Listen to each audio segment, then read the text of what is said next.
Aujourd'hui, nous allons parler du sujet des biais cognitifs. Qu'est-ce que c'est et en quoi ils influencent notre vie, en quoi ils influencent nos pensées et nos actions. À tout de suite! Tu as une vie à 100 à l'heure et tu souhaiterais enfin te libérer l'esprit?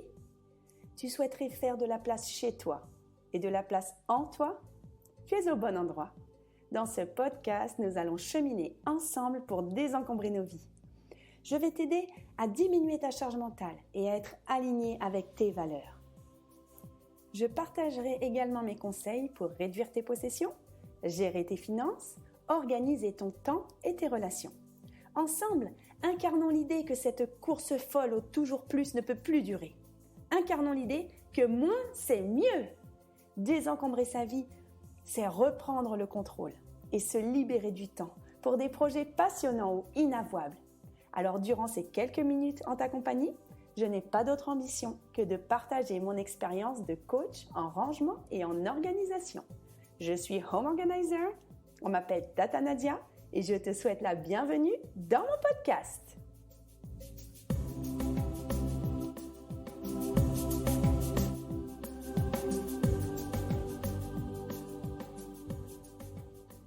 Hello tout le monde, bienvenue dans ce nouvel épisode.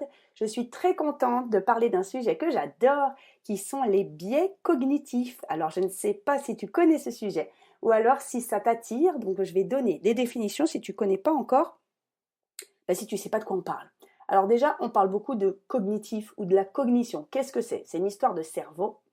Donc en fait, le système cognitif, c'est l'ensemble des mécanismes dans le cerveau qui permettent 3 opérations: l'acquisition, l'encodage et la transformation de l'information.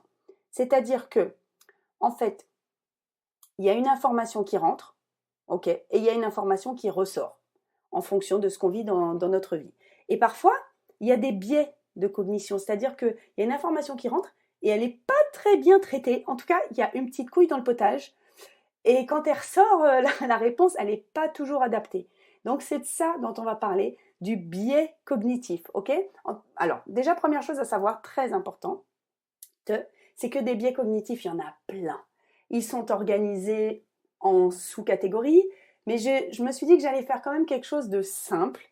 Je vais prendre et parler de biais cognitifs qui me touchent, qui me parlent, ou alors dont je souffre moi-même, de manière très honnête, ou alors que je retrouve dans des gens, par exemple, qui sont autour de moi, ou des choses avec lesquelles j'ai eu à lutter dans ma vie, ok? Alors, je vais donner un exemple très concret. Par exemple, j'en ai déjà parlé dans le podcast qui était sur gérer la critique.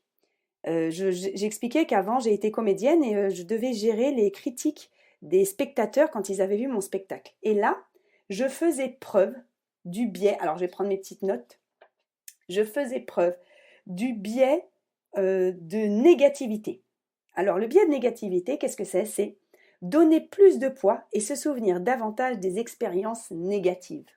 Donner plus de poids et se souvenir davantage des expériences négatives. Ça veut dire que tu peux avoir 97 expériences positives, par exemple 97 commentaires positifs sur quelque chose, 3 négatifs, et tu vas juste retenir que tu as 3 commentaires négatifs, que tout est nul, tout est pourri, sans te rappeler que 97% c'était bien. Okay, donc ça, c'est un biais de négativité. Ça marche aussi dans la vie de tous les jours, avec quelqu'un qui va avoir une relation de 40 ans avec son mari, par exemple une femme qui quitte son mari au bout de 40 ans, et elle va dire que tout était nul, d'accord? C'était un mauvais amant, c'était un mauvais cuisinier, c'était un mauvais père, c'était un mauvais mari, c'était un mauvais conducteur, enfin voilà, tout est nul. Mais en vrai, je pense que peut-être la moitié ou peut-être les 3/4 des choses qu'il avait faites, il y en avait des trucs bien. Mais la personne ne se rappelle pas. Elle donne plus de poids aux expériences négatives, d'accord? Donc ça, c'est le biais de négativité, moi, qui me parle beaucoup. Alors ensuite, il y a un truc très intéressant. Alors ça, c'est ce que je rencontre souvent.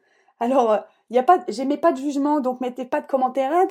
C'était pour la crise du Covid qui nous a beaucoup, je trouve, séparés, qui a beaucoup séparé les gens, qui a séparé les familles sur vaccin, pas vaccin, anti-vax, etc. Moi, je n'aimais pas de jugement sur une catégorie. En tout cas, ça me fait marrer, parce que là, je suis en train de rire, parce que j'ai trouvé que les gens faisaient énormément preuve du biais de confirmation.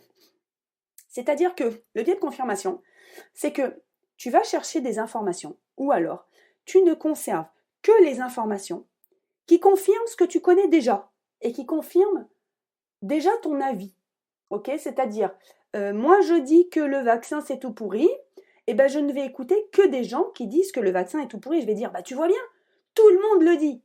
Alors que je n'ai pas écouté autre chose. Je n'ai fait qu'une confirmation de mes propres croyances.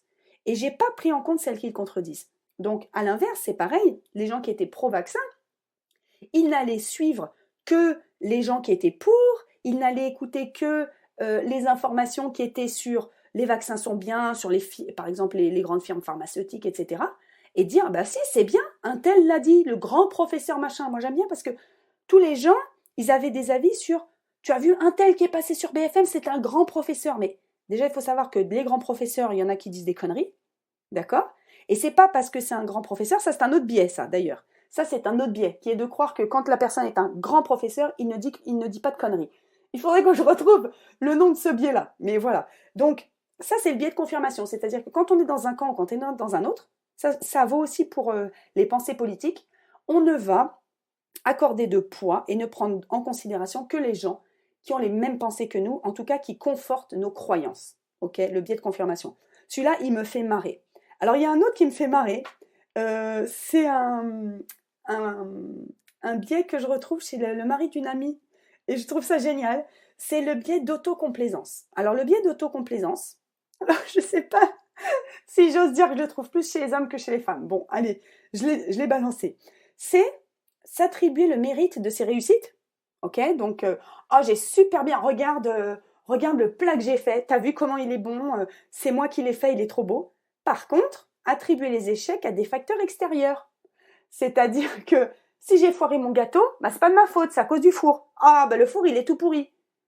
Tu vois? Donc, quand c'est bon, c'est grâce à moi. Quand c'est pas bon, c'est pas de ma faute.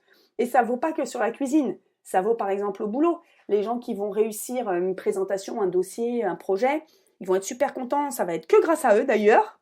Et puis quand ça foire, c'est pas de leur faute. Ah ben c'était l'équipe qui était pas bonne, c'était le sous-traitant qui était tout pourri, c'était le timing qui était pas le bon. Mais là par contre, c'est pas de leur faute. Donc on en a tous connu des gens comme ça au boulot. Je ris parce qu'à chaque fois je pense à des gens. Et le mieux, ce qui me plaît beaucoup, c'est que, je ne sais pas si tu sais, toi qui m'écoutes, en général, les gens, ils sont pas très bons à se définir et à se rendre compte de leur travers. Donc, quand on parle de quelque chose ou d'un sujet, ben, les gens, ils se reconnaissent jamais. Donc, n'hésite pas à partager ce podcast à des gens que tu connais qui font preuve de ces biais. Sache qu'ils ne se reconnaîtront pas. Moi, ça me fait une écoute de plus, ça me fait une nouvelle auditrice. Et toi, il y aura pas de... Ah, toi, il y aura pas de problème. D'accord? Ouf. Alors, ah, ça me fait trop rire. Parce qu'à chaque fois, je pense à quelqu'un. Ouh. Alors ensuite, il y a un biais qui est très intéressant, c'est le biais d'ancrage. L'influence laissée par la première impression. Le biais d'ancrage. Alors on dit toujours, on n'a qu'une seule chance de faire une bonne première impression. C'est très important de dire ça, la première impression. On n'a qu'une seule chance de faire une bonne première impression. Parce que le biais d'ancrage, c'est que la majorité des gens, ceux qui ont en tout cas ce biais d'ancrage, moi j'ai travaillé, je l'avais avant. J'avais une première impression de quelqu'un, premier ressenti, et paf, j'émettais un jugement. Tout de suite, j'avais une catégorisation de la personne. Je le mettais dans une catégorie. D'accord? Et c'était très très dur derrière pour changer ma perception de la personne. Alors qu'en réalité, peut-être que cette personne-là, quand tu l'as vue la première fois, peut-être que ces gosses, ils n'ont pas dormi de la nuit, ils étaient malades et cette personne n'a pas dormi. Peut-être que cette personne, la veille, elle a enterré un parent. Peut-être que cette personne, elle a une maladie. Donc en fait, moi aujourd'hui, j'ai plus du tout ce biais-là, au contraire. Je vais toujours essayer de chercher qu'est-ce qui se passe derrière la personne, si elle a du bon, etc. Et d'ailleurs, je le fais de moins en moins parce que maintenant, j'essaie de garder mon énergie pour me dire, je m'en fiche, la personne, elle est comme elle est, qu'elle soit comme ça ou pas. Mais c'est très intéressant, donc ce biais d'ancrage. Pose-toi la question si toi, en tout cas, tu l'as ou tu sens que tu le développes ou en tout cas tu le mets en place. Ok. Alors attends, il y en a un autre que j'aime beaucoup parce que j'ai tellement une grande liste. Tac, tac, tac. Attends. C'est... Alors attends. Ah, je le trouve plus. Bon, alors, il y a le biais d'égocentrisme, ça j'aime bien. Se juger sous un meilleur jour qu'en réalité, ça c'est bien. Ça, les gens comme ça, c'est mes amis, je les aime. Non, mais c'était ironique. Alors, un biais que j'adore, que j'ai trouvé sur Wikipédia, il s'appelle... Le biais s'appelle l'effet Ikea. C'est la tendance pour les consommateurs à accorder une valeur supérieure aux produits qu'ils ont partiellement créés. Une tendance à accorder une valeur supérieure aux produits qu'ils ont partiellement créés. Ça s'appelle l'effet Ikea. Alors, c'est-à-dire que tu montes un meuble en kit, bah, tu as l'impression que tu as une commode Louis XVI, parce que c'est toi qui l'as monté. J'aime beaucoup ce biais. Mais également, moi, je l'ai pas. Pour un truc, par exemple, en face de moi, j'ai une statue que j'avais faite en modelage du temps où je faisais de la poterie. Et c'est vrai que je lui accorde beaucoup de valeur, tout simplement parce que j'y ai passé des heures et des semaines.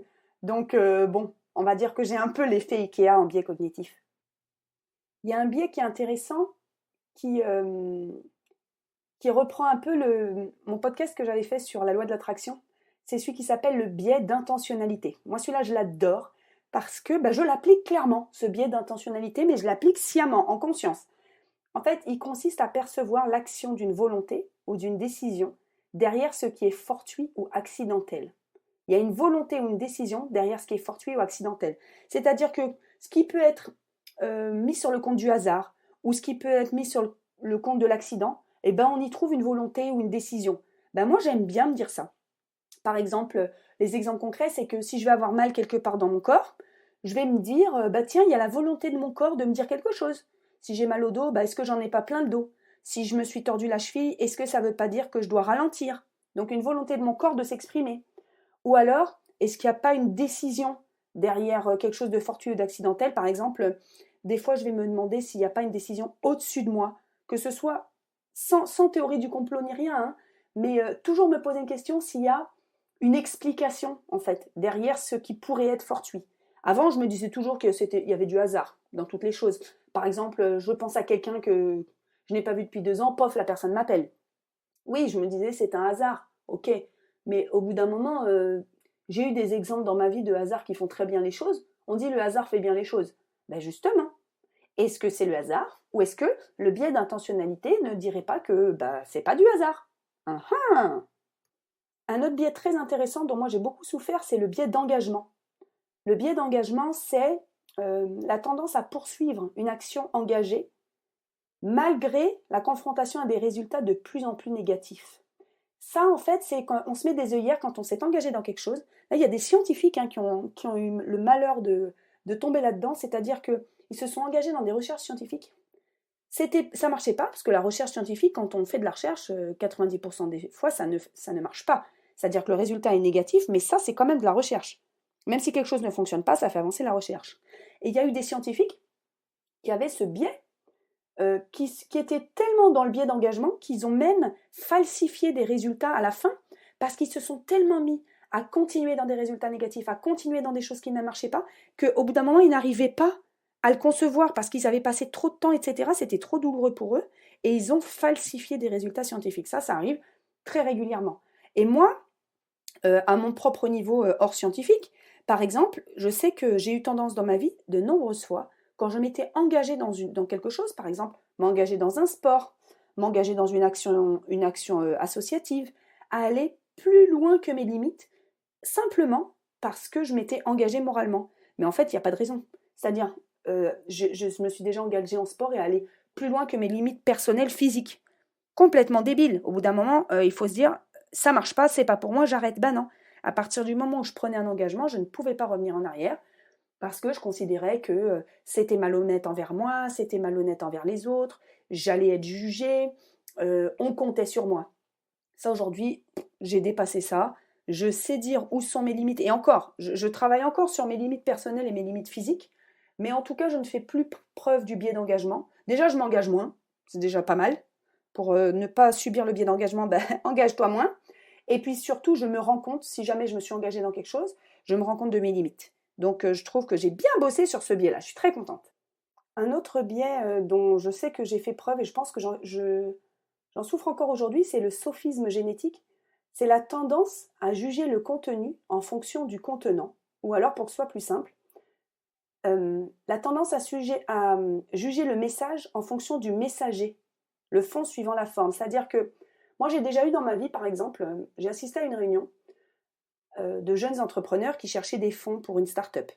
Et en fait, la personne qui me présentait sa start-up, la forme de la personne, je ne l'ai pas aimée. À l'époque, je ne l'avais pas aimée du tout.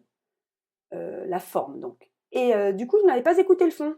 Je n'avais pas écouté si sa start-up, elle était géniale, si ce qu'il proposait, c'était super, si ses idées étaient claires, elles étaient ordonnées, et le produit.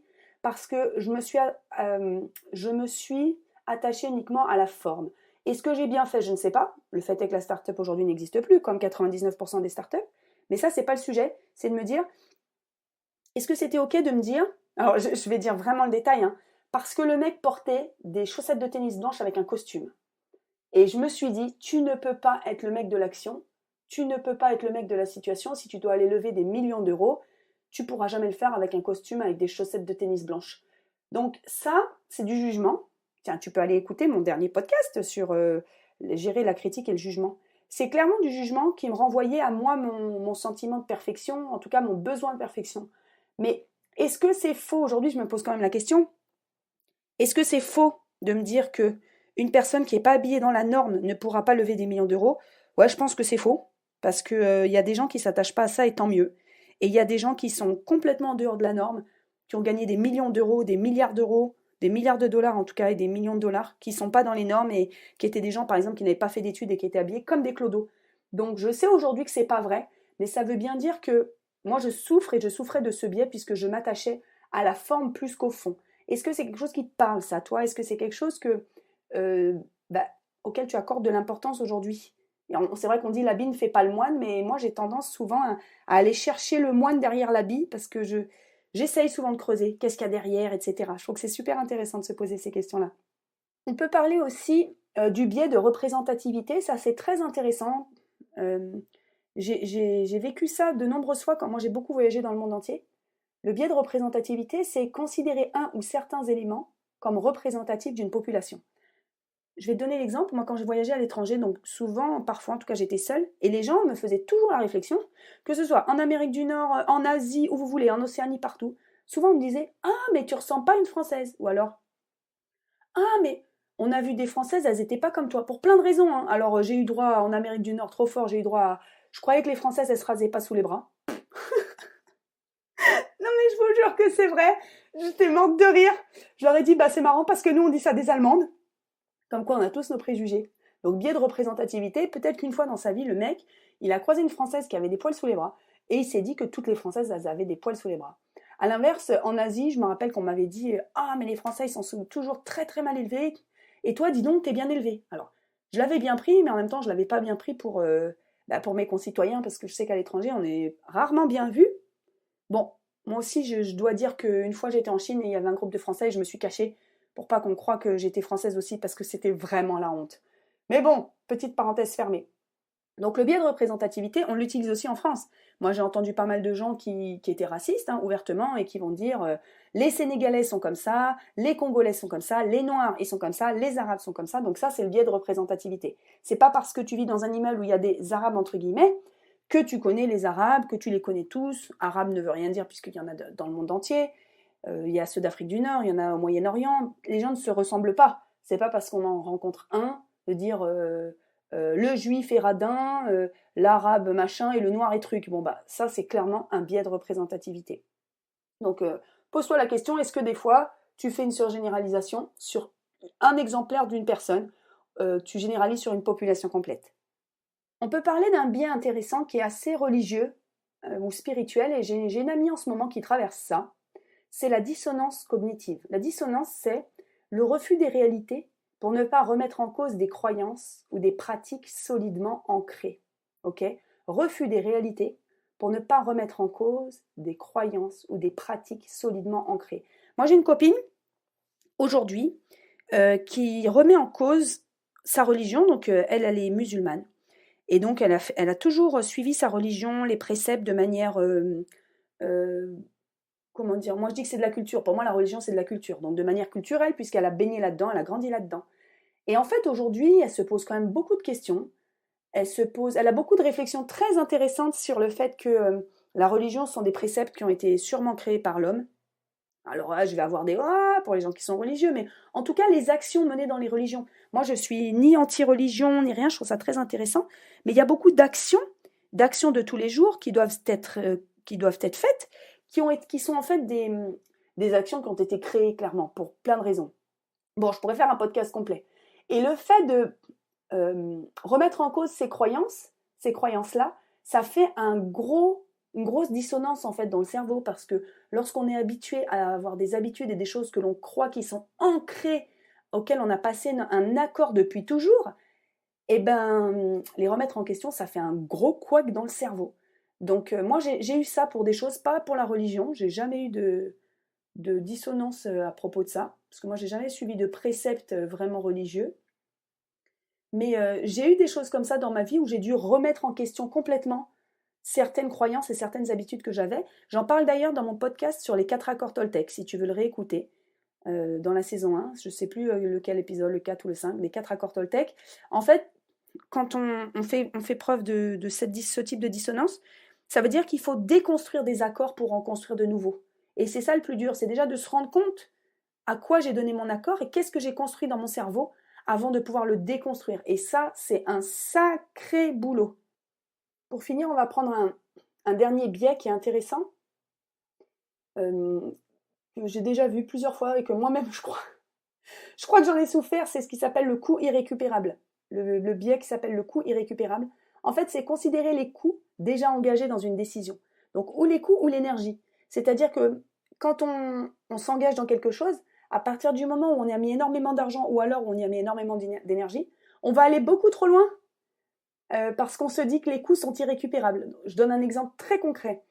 Moi, je suis assez calée sur les investissements financiers, etc. Et en fait, il y a beaucoup de gens qui ont acheté des appartements, de l'immobilier en investissement locatif, avec des lois, par exemple la loi Pinel, la loi, je sais pas, Robien, machin.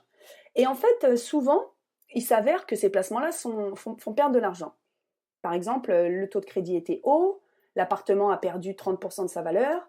Donc en fait, il y a un moment charnière où il vaut mieux vendre cet appartement, par exemple au bout de 5 ans, même si normalement il y a des réductions d'impôts, si tu le vends, tu n'as plus les réductions d'impôts, tu dois rembourser des choses, etc.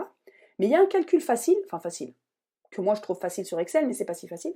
Il y a un calcul à faire pour dire qu'à un moment, vu que je vais perdre de l'argent, autant le vendre maintenant, parce que je vais moins perdre de sous, ok ? J'en ai perdu, je vais en perdre encore, mais j'en vais en perdre moins que si je garde par exemple, les 15 ans de crédit. Ça, j'ai eu 2 fois cette discussion avec des gens. Et ça, c'est clairement le coût irrécupérable, le biais du coût irrécupérable qu'ils ont en tête, parce qu'ils disent, vu que j'ai déjà engagé tous les coûts et que j'ai déjà perdu 50 000, je vais jusqu'au bout. Moi, je trouve que c'est pas logique. Si tu as déjà perdu 50 000 et que tu sais que tu vas perdre encore 40 000, arrête-toi maintenant. Eh ben non. Pour le moment, non, je vais rien faire parce que ça sera payé. Oui, mais tu auras perdu 50 000. Eh ben écoute, voilà ce biais, coût irrécupérable. Je ne sais pas si ça te parle. Alors, pour résumer les biais cognitifs, il y a quelque chose de très très très intéressant à savoir. Certes, on a tous des biais, donc il faut savoir que c'est notre cerveau qui nous influence là-dessus, d'accord ? En général, les décisions se prennent dans le cerveau. Mais en fait, au-delà de l'aspect du cerveau, on ne prend pas nos décisions que de manière intellectuelle, parce qu'il y a souvent des facteurs émotionnels qui entrent en jeu en plus, ok ? Et il y a des biais cognitifs qui résultent de réflexions à la fois du cerveau, à la fois de l'émotionnel. Par exemple, c'est très simple. J'ai hérité d'une maison de famille qui était la maison de mes ancêtres, ok ?